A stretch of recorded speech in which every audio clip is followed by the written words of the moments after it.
Muy buenos días para todos. Vamos a dar inicio a ese tercer día bíblico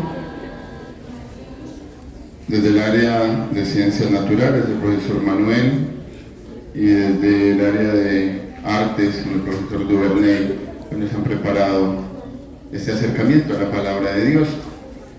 Vamos a iniciar colocando en las manos de Dios nuestro día, nuestra jornada.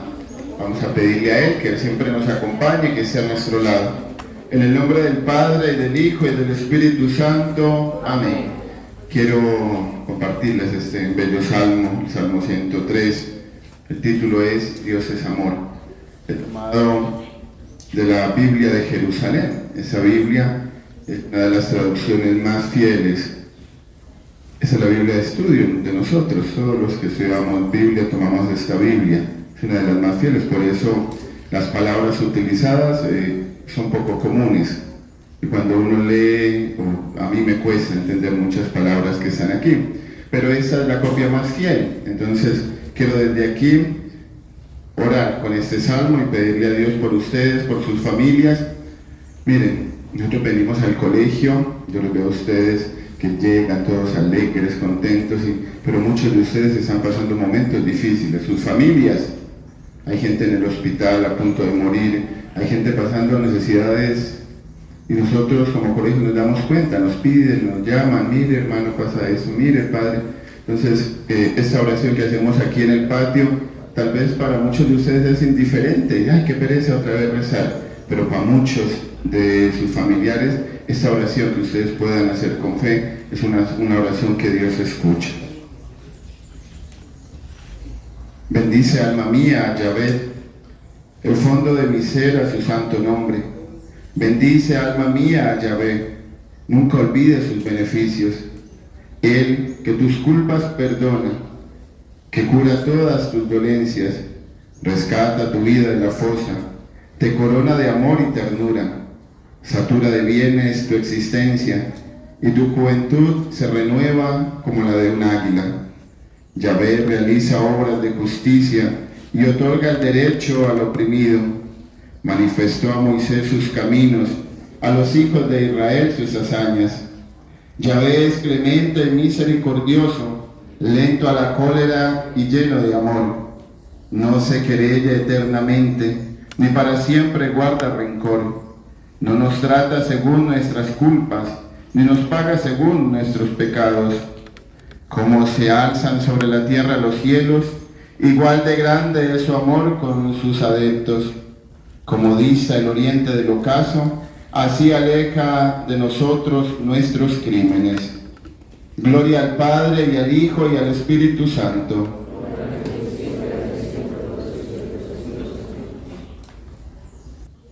Buenos días. Bueno, me gusta mucho este contraste del día de hoy sobre la ciencia. Todos sabemos que la ciencia en el mundo ha sido un poco ajena a la religión y pretende explicarlo todo, ¿cierto? Pero hay ciertas cosas muy grandes y misteriosas que no las puede explicar, como por ejemplo la fe, que la sentimos, de pronto no la vemos y que también la necesitamos. Entonces, estos chicos nos traen ese análisis del contraste entre la religión y la ciencia, que es muy importante para todos. Hola, muy buenos días. En el día de hoy les vamos a explicar un poco sobre la religión y la ciencia y cómo esta de alguna forma tiene una cierta unificación. Bueno, pues la ciencia y la religión se dan desde una misma conciencia moral, fundada en un mundo ético y religioso y científico. Podríamos decir que son dos ramas completamente opuestas, aún así estas logran un mismo objetivo, que es buscarle el sentido de la vida para el servicio del hombre. Entonces, por ejemplo, Gabriel Arcel es un filósofo y dramaturgo donde él intenta unir la religión y la ciencia. Él estaba en una época donde todo era como teocentrismo, entonces pues para los que ya saben, teo es Dios, centrismo que es el centro de todo. Entonces ya el teocentrismo estaba yendo como a un segundo plano, Entonces él no quería dejar como esa religión de un lado y quería enfocarse en lo que era el hombre y en lo que era la ciencia. Él habla sobre que pues la ciencia y la religión es un misterio. Entonces él dice que la religión se da desde una filosofía, una ética y una moral, pero entonces la ciencia era algo que era verificable y algo real, y la religión no podía verificarse ni ser real, pero sin embargo la fe se expresaba en lo que iluminaba a cada persona cada día. También está Albert Einstein, que él habla sobre el misterio. Él habla que el misterio es la cosa más hermosa que le puede pasar al hombre. El misterio logra asombrarnos, logra sorprendernos, y del misterio nace lo que es el arte, lo que es la ciencia, y también nace lo que es la religión.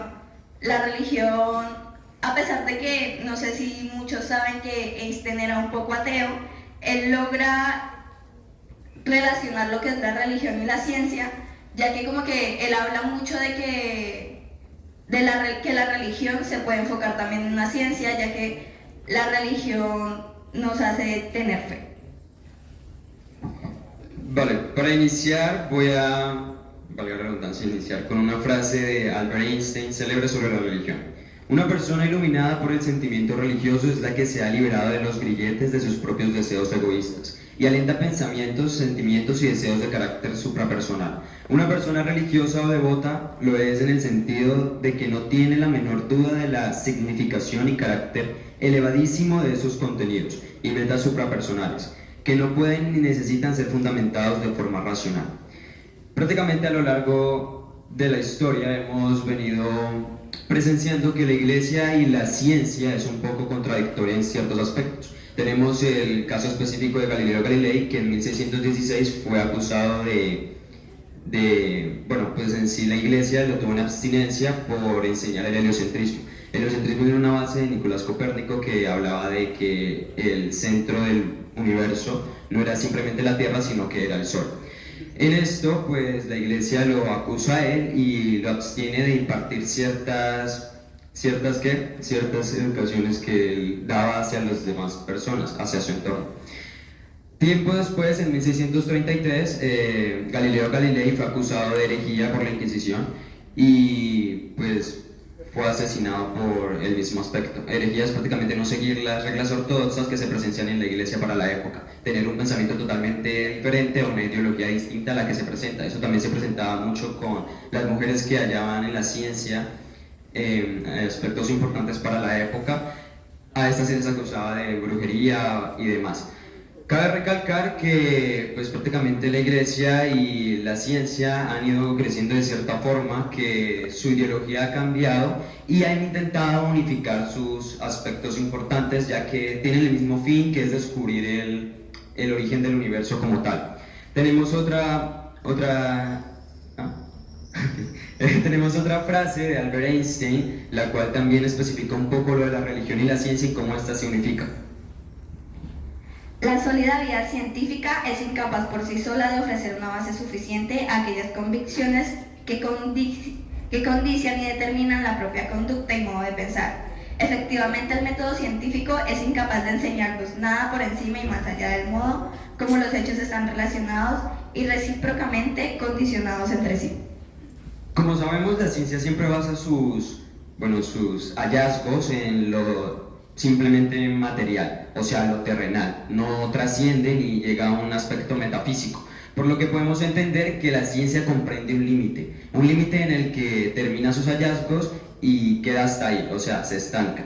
Lo que intenta la religión es comprender estos hallazgos y llevarlos más allá y trascender a un estado metafísico en el que pueda comprender lo intangible, lo que no podemos tocar ni podemos ver, y la comprensión en lo que en sí relata el universo. Esto también lo podemos ver en el famoso Max Planck, que fue un alemán que en 1918 ganó el premio Nobel, y él decía lo siguiente: existe un punto donde la ciencia y por tanto todos los métodos causalistas de investigación resultan inaplicables por motivos no solamente prácticos, sino también lógicos, y seguirán resultándolo en el sucesivo. Ese punto es el yo individual. Esto lo podemos entender porque la ciencia también hablaba de un naturalismo metodológico, en el que relataba sus hallazgos, porque sabemos que es verídica, en no entender algo más allá de lo terrenal, sino dejarlo hasta ahí, o sea, no comprender lo intangible, por lo que no podemos decir que la ciencia no encuentra un hallazgo en que Dios existe o no, sino que deja sus estudios hasta ese punto.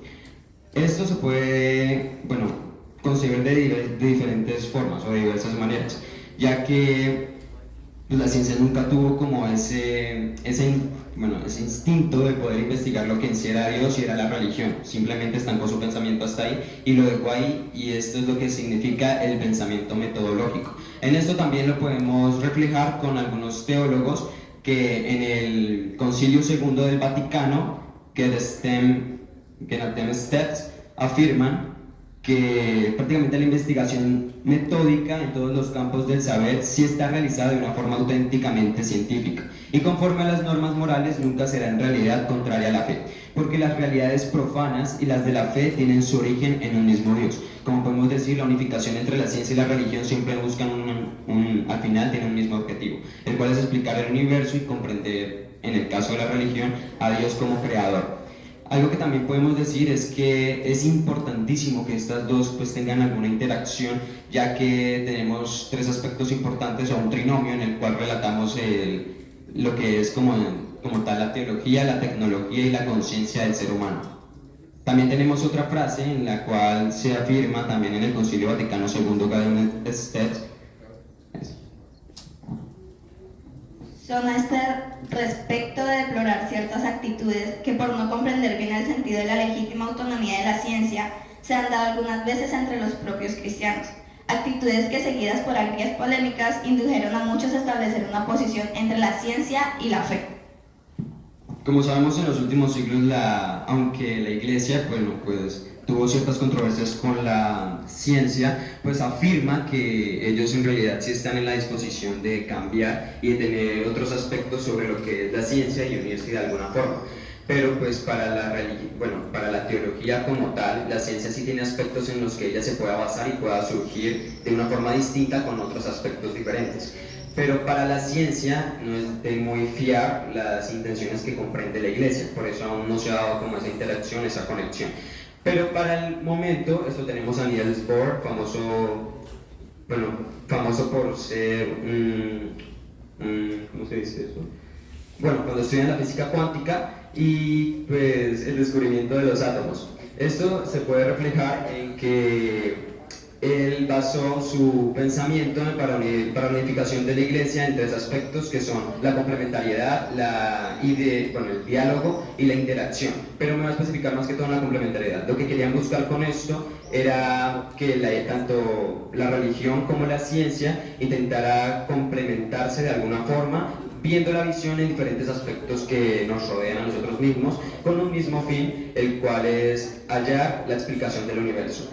Para complementar esto, tenemos una frase célebre de Albert Einstein, el alemán físico, donde dice: la mente humana no importa lo altamente preparada que esté, es incapaz de aprender el universo. Estamos en la situación de un niño pequeño que entra a una biblioteca enorme con las paredes cubiertas hasta el techo de libros de diferentes idiomas. El niño sabe que alguien ha debido escribir esos libros, no sabe quién o cómo, ni entiende el idioma en el que están escritos. El niño nota un plan definido en la forma en que están dispuestos los libros, un orden misterioso que no puede entender, solo es capaz de sospecharlo.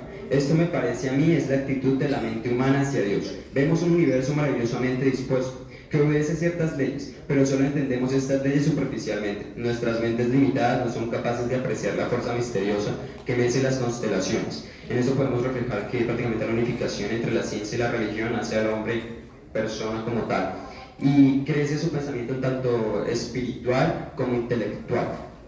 Para finalizar, pues quiero decir que comprendamos a la religión como un tipo de ideología que podemos seguir para crecer como personas y entender mejor nuestro universo, y a la ciencia como aquellos aspectos de evidencia verídicos en los que nos podemos basar. Y como se dice en las crónicas de Narnia, lo que conocemos es una gota, lo que ignoramos un océano. Muchas gracias.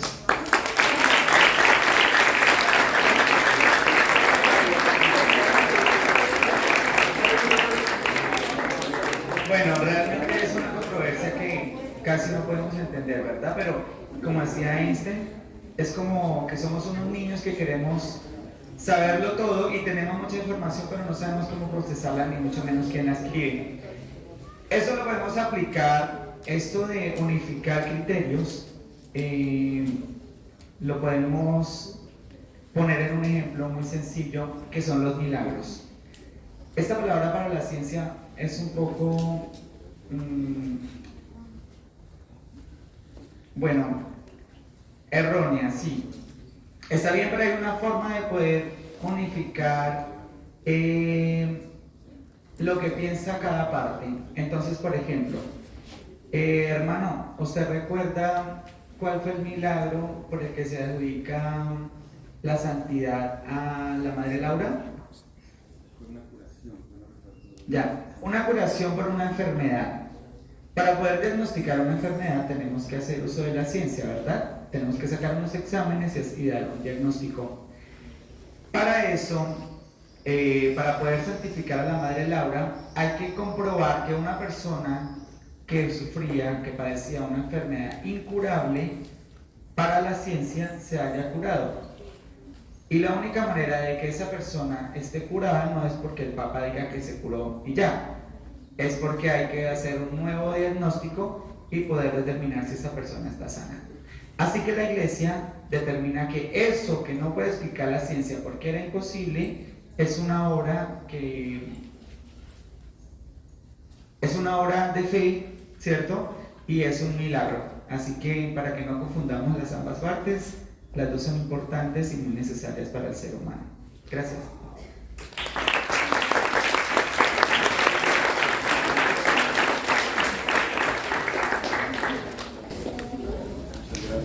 Profe Manuel, por su intervención, bastante interesante. La fe y la razón van de la mano porque ellos nos llevan a la verdad.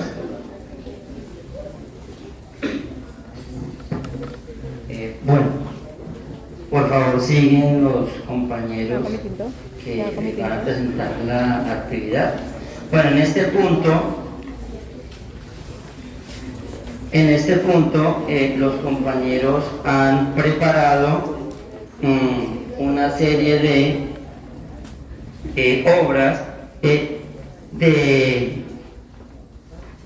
de arte, pues ese arte bíblico, donde se han reflejado varios pasajes y están pues presentados allí en la Biblia algunos personajes. Entonces ellos van a explicar esa obra en la cual trabajaron, ¿sí? Y la cual realizaron para exponerle a ustedes en este momento sobre el arte bíblico. Bueno, pues en este dibujo quise plasmar a Moisés y los 10 mandamientos.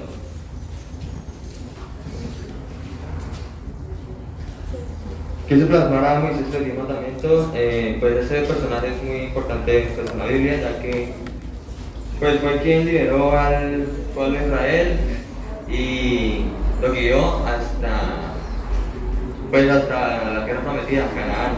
También fue quien pues subió al monte y tuvo un encuentro emocionante con Dios. Ahí fue que recibió los 10 mandamientos y pues para que los enseñara y los pudiera cumplir. Ya pues respecto al dibujo, pues se utilizó materiales como el carboncillo y una técnica de sombreado. Gracias.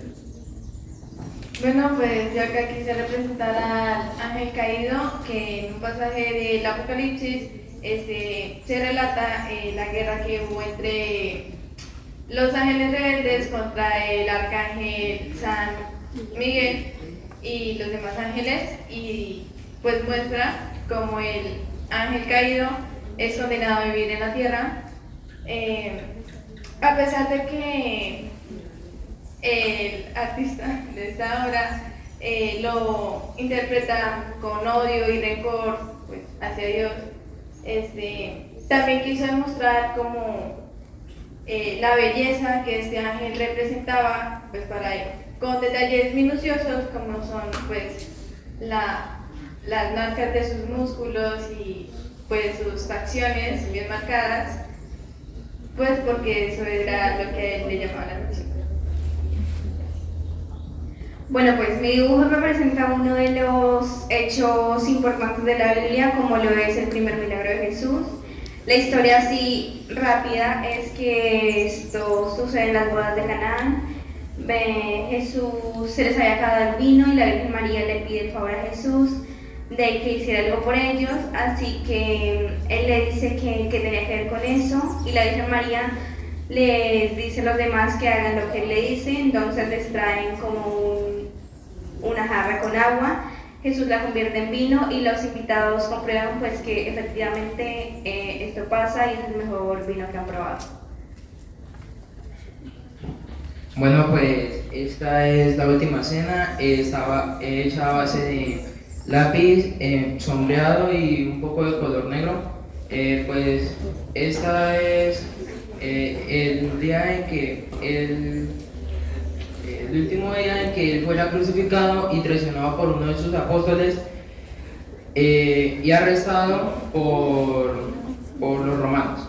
Y también fue ahí donde partió el pan, que era el cuerpo de él, y el vino, que era la sangre de él, y se los dio a sus apóstoles. Bueno, en este dibujo lo que quisiera representar fue a Jesús, quien es el que nos guía, nos protege y nos guía por un buen camino para poder enfrentar las diferentes dificultades o obstáculos de la vida. Bueno, acá en este dibujo está Abraham entregando a su hijo Isaac cuando Dios se lo pide, porque un fondo tan neutro y solamente un árbol, porque a pesar de todo él tenía la esperanza de que el propio padre no fuera a matar al hijo. Entonces eso es lo que representa la esperanza en cualquier situación que nos ocurra.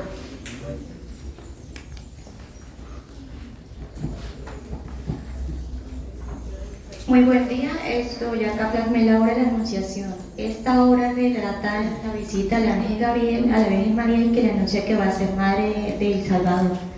Esta obra original fue elaborada por Giovanni Battista de Cima de Conegliano. Esta obra fue pintada en el año 1495. Esta obra se encuentra ubicada en el Museo de Hermitage en Rusia. Y el pasaje bíblico en el que se encuentra fue en Lucas capítulo 1, 26 a 38. Gracias. Hola, buen día.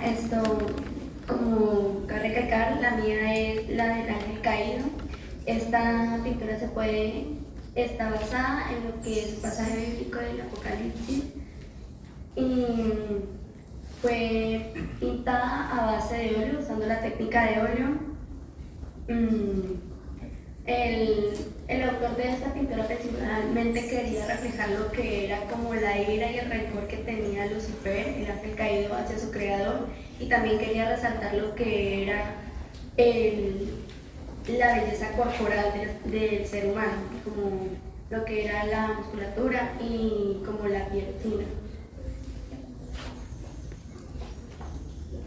Buenos días, yo hice una representación gráfica de la parábola de Lucas 15, del versículo 11 al 23, que se llama el hijo pródigo, que es cuando un padre se encarga de repartir sus bienes y a sus dos hijos pues le da la misma cantidad de bienes, pero en la repartición uno de sus hijos decide marcharse y decide malgastar todo su dinero. Una vez el hijo gasta todo su dinero, regresa de nuevo con su padre y su padre le dice a sus trabajadores que maten al mejor cordero y hagan un banquete en honor a él. Entonces, ¿qué pasa? El hijo pródigo llega y le dice a su papá: pero si yo me malgasté todo el dinero y nunca estuve pendiente de ustedes, ¿por qué hace eso por mí? ¿Por qué va a matar al mejor cordero? Y el hermano también estaba diciendo eso: ¿por qué por él se hace cosas buenas y por mí no? Lo que pasa es de que la parábola nos intenta enseñar de que los errores de que uno cometa, si uno está arrepentido, uno puede volver a tener una nueva oportunidad, porque con el arrepentimiento todo puede ser mejor. La idea es reconocer nuestros errores y darnos cuenta de que Dios siempre va a tener nuestras puertas abiertas a nosotros, de que nunca nos va a dar la espalda. Gracias.